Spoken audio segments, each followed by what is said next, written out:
Welcome back to the Old West Tales, where every story whispers secrets of love, heartbreak, and redemption.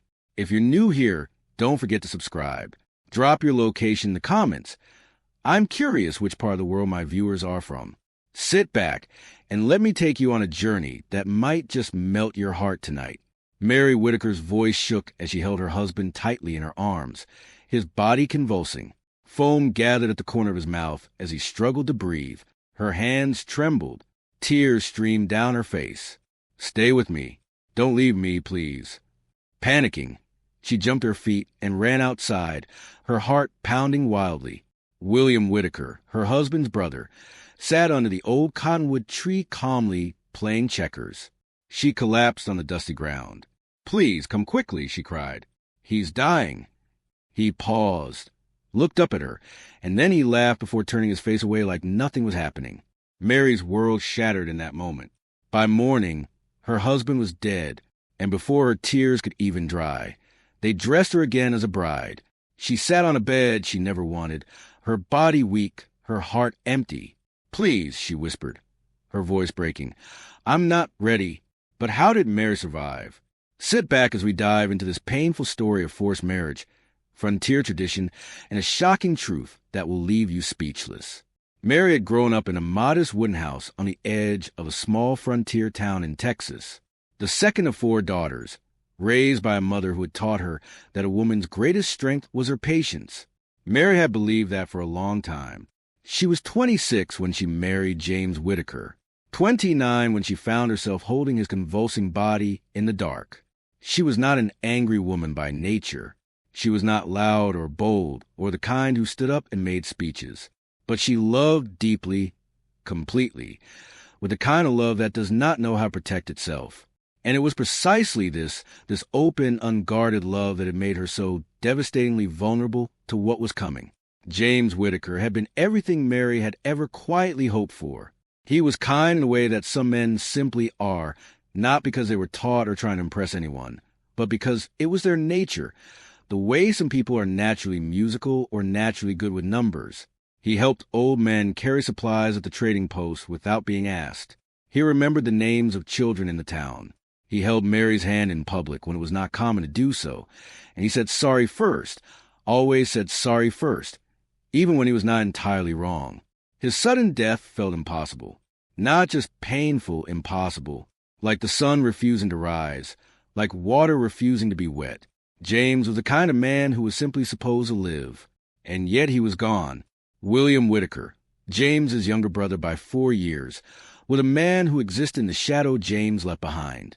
Where James was warm, William was cold.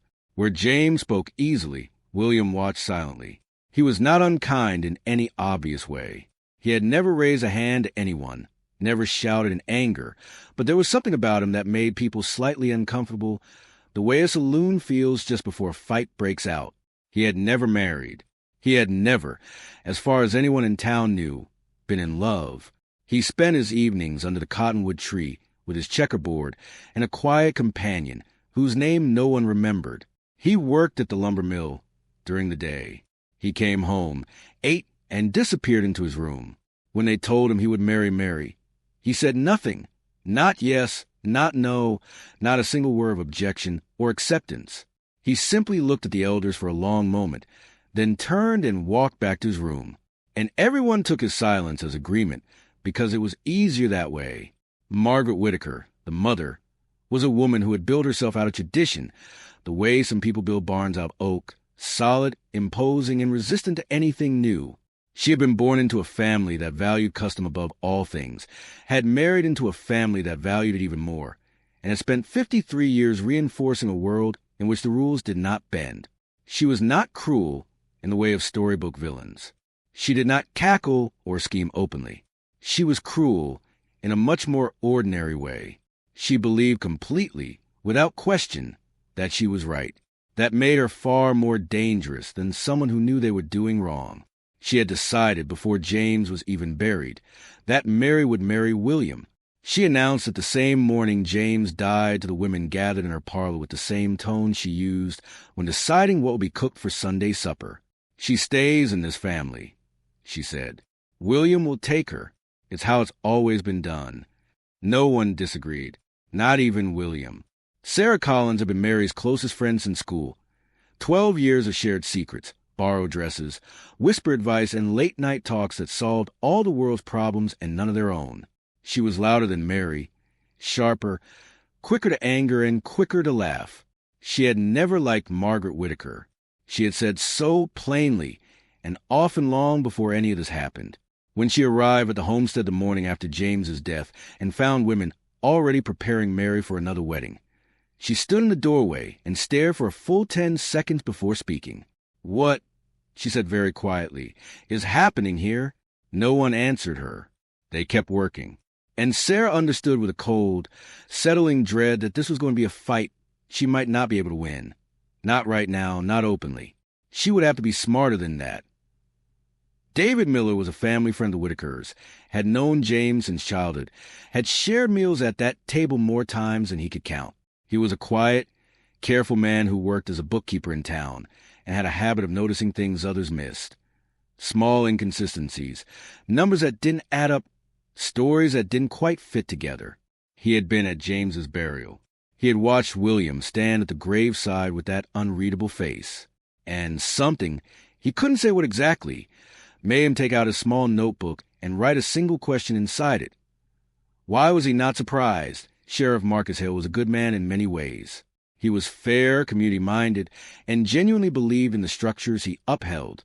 But he was also a man who had spent so long inside the walls of tradition that he could no longer see them clearly.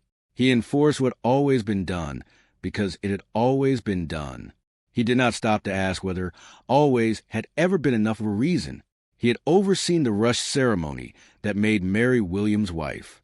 He had spoken the words sincerely and gone home believing he had done his duty. He had not asked whether Mary had agreed. It had not occurred to him. The first thing they took from her was time. Grief, Mary would come to understand, is not simply sadness. It is a process, a painful, necessary unraveling of the life you believed was permanent. It takes days, weeks, sometimes years. You need space and silence and the grace to fall apart without an audience. They gave her none of that. The ceremony was performed on the 3rd day after James's death. 3 days. The sheriff had cited an old frontier custom that Mary had never heard invoked before.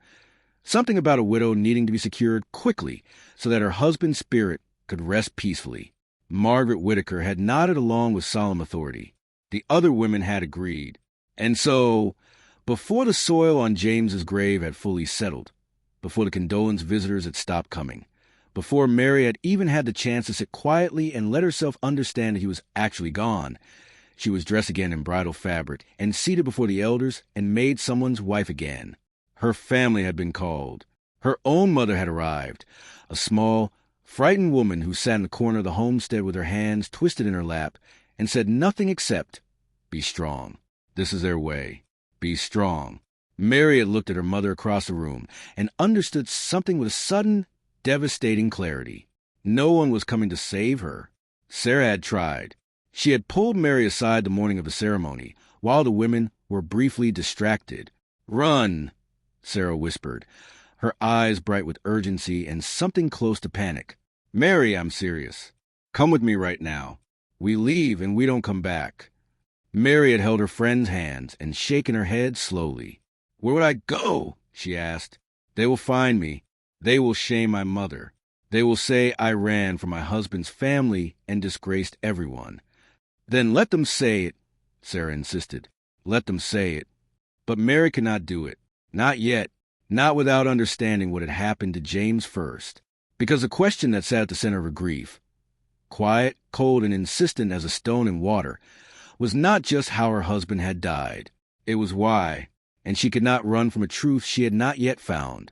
So she stayed, and they made her a bride, and she went into William's room at the end of that hollow, terrible evening, and she sat on the edge of his bed in the half-dark, and she waited. William came into the room late. Mary sat rigid on the edge of the bed, her hands flat on her thighs, her eyes fixed on the door. She had decided in the hours since the ceremony that she would not cry, not in front of him. She would be still and silent, and she would survive this the way she had survived everything else, by enduring. The door opened. William entered. He stopped when he saw her. Something passed across his face. Too quick to read, gone before she could name it. He moved to the far side of the room and sat down in the wooden chair beside the window. He said nothing for a long time. Mary watched him. He did not move toward her. He did not speak. He sat in the chair with his arms resting on his knees and his eyes on the floor, and the silence stretched between them like a rope pulled too tight. Finally, she spoke because she could not bear it anymore. "What are you going to do?" He looked up at her then, and for the first time she saw something in his face she had not expected. Not desire, not coldness, fear, nothing, he said. His voice was low, rough, like a man who had not spoken in a very long time. "I'm not going to do anything." She stared at him. "I'm not." He stopped, pressed his lips together, and looked back at the floor. "This is not what I wanted either." The words fell into the silence between them like stones. "Then why?" she started. He cut her off, not loudly, just firmly. "Don't ask me questions tonight." He shifted in the chair, not meeting her eyes. "Sleep on the bed. I'll sleep here." Then he raised his eyes to hers, and there it was again, that thing that looked frighteningly like genuine fear. "And listen to me very carefully. Stay quiet. Don't ask questions. Don't go digging around in things that don't concern you if you want to live." The last 4 words hung in the room like smoke. If you want to live. Mary did not sleep that night. She lay on her back on the edge of the bed, fully clothed, staring at the ceiling while William sat motionless in the chair. And she turned those 4 words over and over in her mind until the sky outside began to gray with the coming dawn. If you want to live. Not a threat. She was almost certain it was not a threat. The way it said it, the strain in his voice, the way his jaw had tightened, had sounded less like a warning from a man with power and more like one from a man without it. A man who was afraid of the same thing she was afraid of. But what? The question started small. In the days that followed, Mary moved to the house like a ghost, performing the expected duties of a wife. Cooking, cleaning, appearing at mealtimes, while her mind worked quietly and constantly in the background. She kept returning to the night James died, the foam at his mouth, the convulsions, the way it had come on so suddenly, without warning. James had been fine at supper. He had eaten well.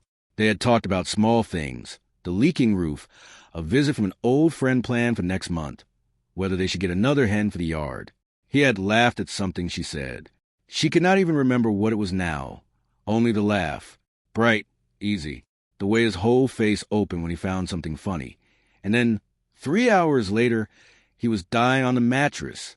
No illness, no sign, no explanation anyone had offered her. She began to pay attention. The small details grief had swallowed whole at first began to surface. She remembered that 2 days before James died, she had found a small brown bottle in the kitchen, tucked at the back of the shelf behind the cooking oil. She had assumed it was medicine. James sometimes took tonics for his stomach.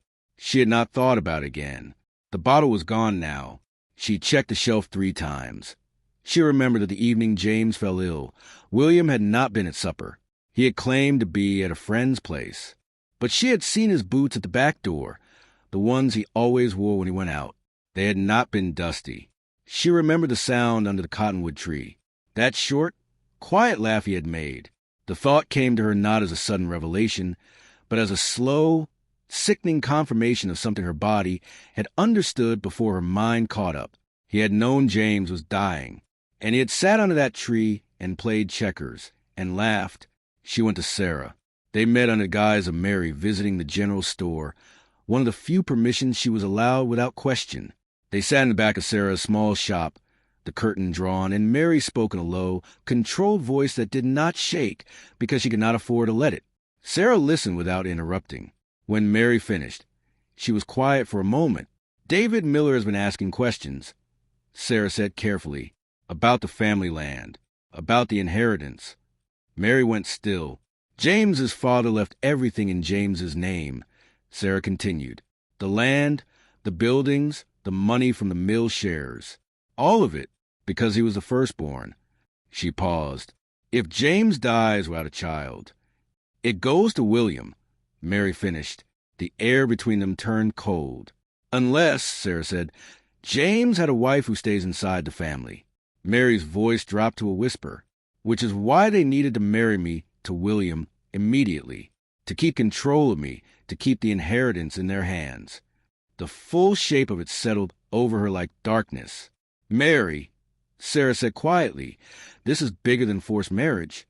I know, Mary said. David Miller came to her on a Tuesday evening, arriving at the Whitaker homestead just before sunset with a covered plate of food as a reasonable excuse for a neighborly visit, the kind that raised no suspicion. Mary received him in the outer sitting room where Margaret Whitaker could easily see them from the kitchen if she chose to look, and Mary made sure of this because she did not want to appear secretive. They spoke in ordinary voices about ordinary things, about the weather, the price of grain, and how she was settling in, and while they spoke, David carefully slid a small folded paper across the table beneath the condolence plate. Mary tucked it into the folds of her dress without looking at it, her heart pounding steadily. Later that night, alone in the washroom, she unfolded the note and read David's neat handwriting filling both sides. He explained that the mill shares had been transferred to a secondary account 3 months before James's death, that it found the paperwork, and that someone had tricked James into signing them over, likely without his understanding.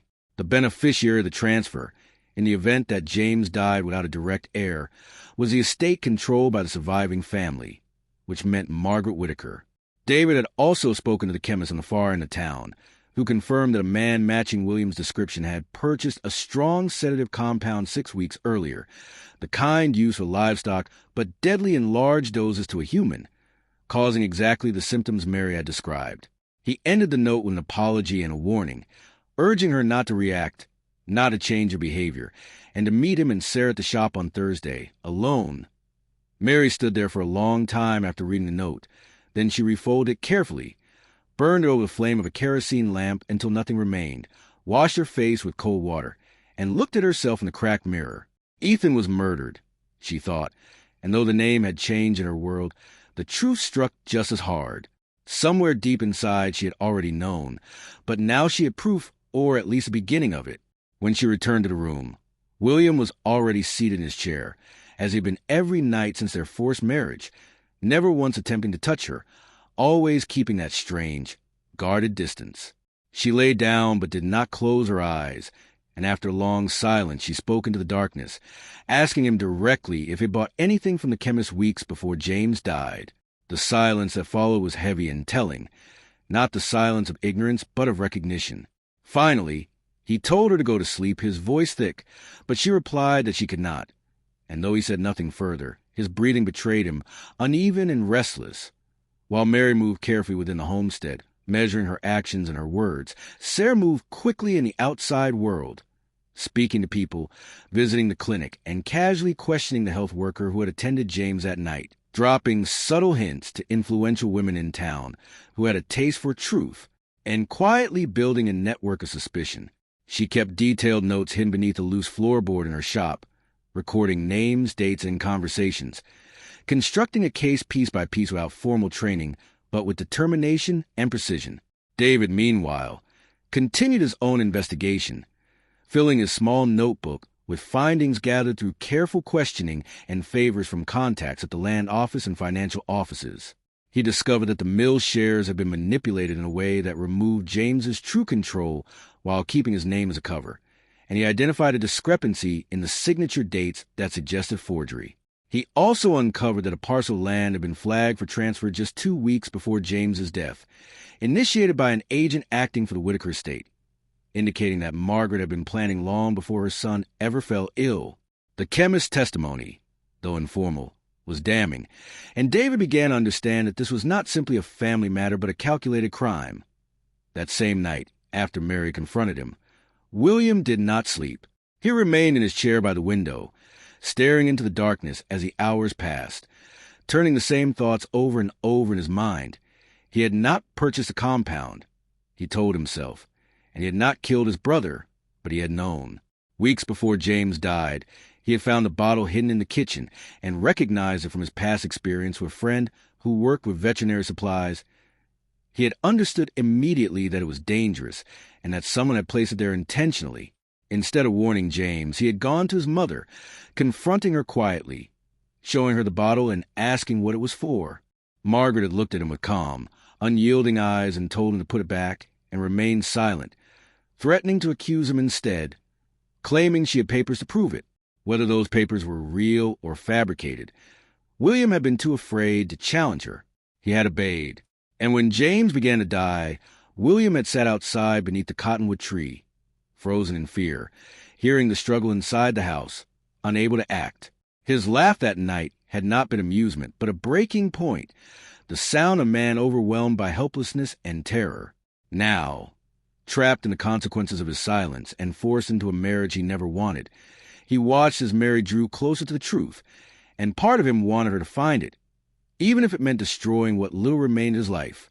Mary, meanwhile, had begun to change. It was not a sudden transformation, but a gradual shift, born from sleepless nights and quiet realizations. She understood now that no one in that house was going to protect her, that the structure she had trusted had already failed her, and that if she wanted truth, she would have to seek it herself. She began observing everything: Margaret's confidence, the way others deferred to her, William's subtle flinches, the locked tin box beneath Margaret's bed, the unfinished sentences William often left hanging in the air. She saw now that he was not simply cold or cruel, but afraid, caught in something larger than himself. And as she watched, she began building her own understanding, no longer a passive victim, but someone preparing, quietly and carefully, for what would come next. It was Sarah who found the final piece, and she found it while going through old records at the town's welfare office, using a connection she had carefully built over time. Hidden among dusty documents was a beneficiary declaration filed under the Whitaker estate, signed and notarized 8 months before James's death. The document redirected the entirety of the Whitaker inheritance, land, shares, buildings, and savings, away from James's direct control and toward a collective estate administered by the senior surviving member of the family, which meant Margaret Whitaker.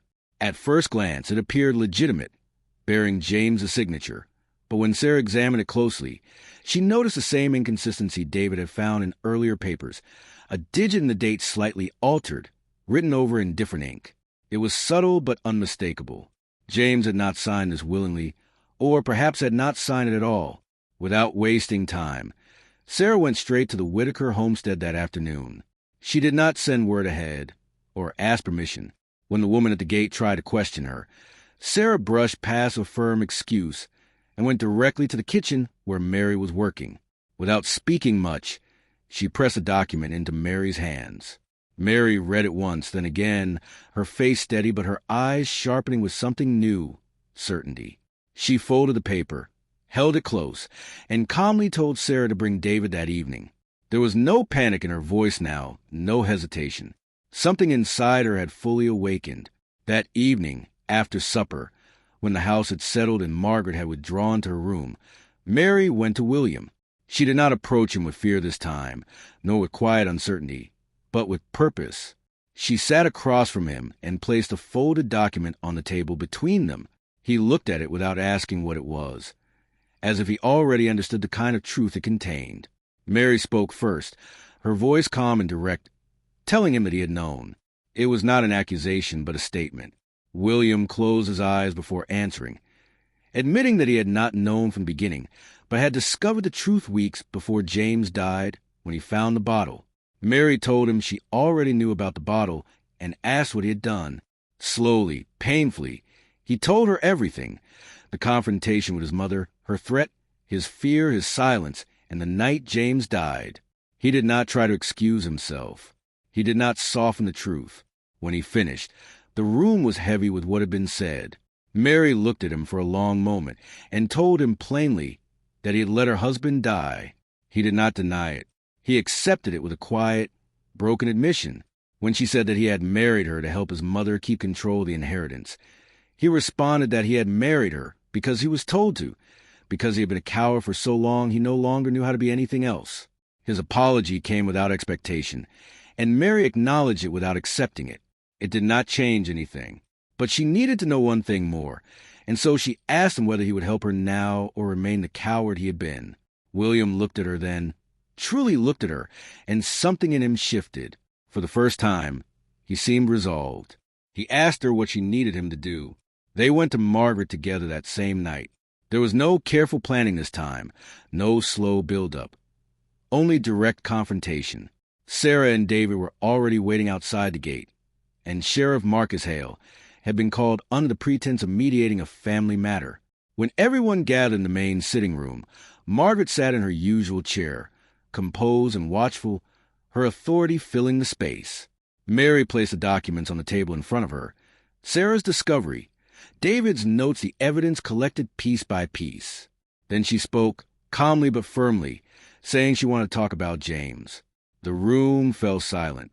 Margaret did not immediately react, but her hands tightened slightly on the arms of her chair. Mary laid out everything: the financial manipulation, the forged documents, the poison inheritance scheme. When she accused Margaret directly, the older woman tried to redirect blame toward William, but he spoke up, his voice unsteady yet determined, denying involvement in the act itself while admitting his silence. The carefully constructed mask Margaret had worn for so long began to crack. She did not confess outright, but her words revealed enough. She spoke not of guilt but of necessity, claiming she had protected the family, that James had been careless, that he would have lost everything they had built. To her, it was justification. To everyone else, it was something far darker. Mary's voice, though steady, carried the weight of everything she had endured as she reminded Margaret that James had been her son. The room shifted then, not with shouting or chaos, but with a heavy realization settling over those present. Sheriff Marcus Hale, who had once upheld the very traditions that had allowed this to happen, now sat quietly, processing the truth laid before him. When he finally spoke, it was with a different tone, one of uncertainty mixed with responsibility. He acknowledged that a grave injustice had been done, and that the matter could not remain hidden. Margaret stood, anger replacing her composure, declaring that Mary had no rights in the household, that she was an outsider. But this time, her authority did not hold. The sheriff contradicted her calmly, stating that what had been presented could not be ignored, that a man had died under suspicious circumstances, and that the situation demanded accountability. Mary did not feel triumph in that moment. She felt grief, deep and heavy, but clearer now than it had been before. She was grieving James not as a mystery, but as a truth finally understood. She also felt something else, something quieter, an understanding of William's role, not as an innocent man, but not as a monster she had first believed either. She did not forgive him, not fully, but she saw him clearly now, and that clarity mattered. What mattered more was what came next. She chose to take the matter beyond the walls of the homestead. She chose to make it known. Mary went to the authorities, and this was a choice that cost her the most because it meant stepping fully out from behind silence and placing herself in the open where consequences could reach her. Sarah went with her, steady and unwavering, while David brought every document he had gathered with careful precision. Sheriff Marcus Hale, to his credit, wrote a formal statement of everything he had witnessed that night in the sitting room, acknowledging what had unfolded before him. The town doctor who had attended James on the night of his death was asked to provide his observations, and the chemist, once assured of protection, agreed to give his account formally. The case began to build slowly, the way such cases often do, with delays, frustrations, and moments where it seemed as if nothing would move forward at all. Margaret Whitaker hired a lawyer, and the family's influence in the town began to push back quietly but persistently. Whispers spread to the community, and some people called Mary ungrateful, disrespectful, even shameful for bringing such accusations against her husband's family. Mary expected this reaction and had prepared herself for it, but what surprised her was how little it broke her. The weight of their disapproval did not crush her as she had once feared. It felt instead like a passing storm, something difficult but survivable, something she could walk through rather than be destroyed by. The legal process moved unevenly, with each piece of evidence examined carefully. The forged documents were reviewed by an independent specialist who confirmed that the beneficiary declaration had indeed been altered. A handwriting expert analyzed the signatures and found inconsistencies that supported David's findings. The financial records revealed the transfers clearly, showing how the estate had been manipulated. The poison itself proved harder to establish definitively, as no physical evidence from the night of James's death had been preserved, and the bottle had long since disappeared.